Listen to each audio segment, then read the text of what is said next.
Bangla academy সাহিত্য পুরস্কার 2024-এর তালিকায় গণহত্যায় অভিযুক্তদের নাম থাকার প্রতিবাদে ঘেরাও কর্মসূচি পালন করেছে বিক্ষুব্ধ কবি, লেখক সমাজ এবং জাতীয় সংস্কৃতির বিপ্লব নামে দুটি সংগঠন। সমালোচনার মুখে তালিকা স্থগিত ও নির্বাচন প্রক্রিয়ায় গলদের দায় স্বীকার করে সংস্কৃতি বিষয়ক উপদেষ্টা জানালেন, ঢেলে সাজানো হবে বাংলা একাডেমি।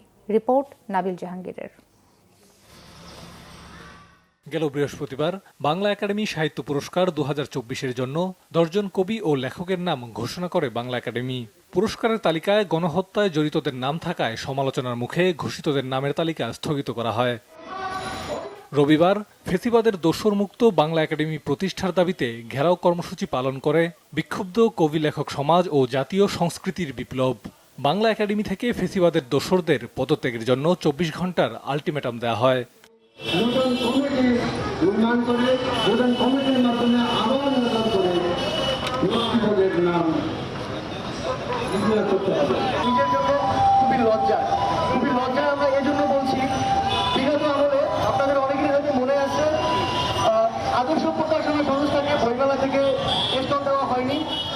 এদিন এক সংবাদ সম্মেলনে বাংলা একাডেমির পুরস্কার নির্বাচন প্রক্রিয়ায় গলদ থাকার কথা স্বীকার করেন সংস্কৃতি বিষয়ক উপদেষ্টা মোস্তফা সরোয়ার ফারুকী। ঘোষণা দেন একাডেমিকে ঢেলে সাজানোর। বাংলা একাডেমির পুরস্কার প্রদানের যে প্রক্রিয়াটা, এটাই অদ্ভুত একটা প্রক্রিয়া।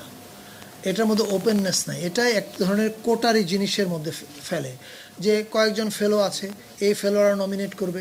এখন এই ফেলোরা কোন সময় নিয়োগ হয়েছে, গত 15 বছরে কতজন ফেলো হয়েছে, রাইট? তারা কোন মতাদর্শে বিশ্বাস করে, তারা কোন লেখাকে পছন্দ করে, সে কাকে নমিনেট করবে, ওটার উপর ভিত্তি করে এখন যদি নির্বাচক কমিটিকে 4টা পচা টমেটো দেওয়া হয়, কোনো একটা বিশেষ ক্যাটাগরিতে যদি এরকমই 2-3টা অপশন দেওয়া হয়, যে 2-3টা অপশনের সবগুলোর মধ্যে গোলমাল আছে, তখন এই নির্বাচক কমিটির কিছু করার থাকে না। পুরো বাংলা একাডেমিটাকে আসলে কিভাবে ঢেলে সাজানো যায়, এটার জন্যই কিন্তু ডিজি সাহেব যে বললেন যে একটা সংস্কার কমিটি করার কথা। ভুল স্বীকার করে দুঃখ প্রকাশ করেন বাংলা একাডেমির মহাপরিচালক মোহাম্মদ আজম।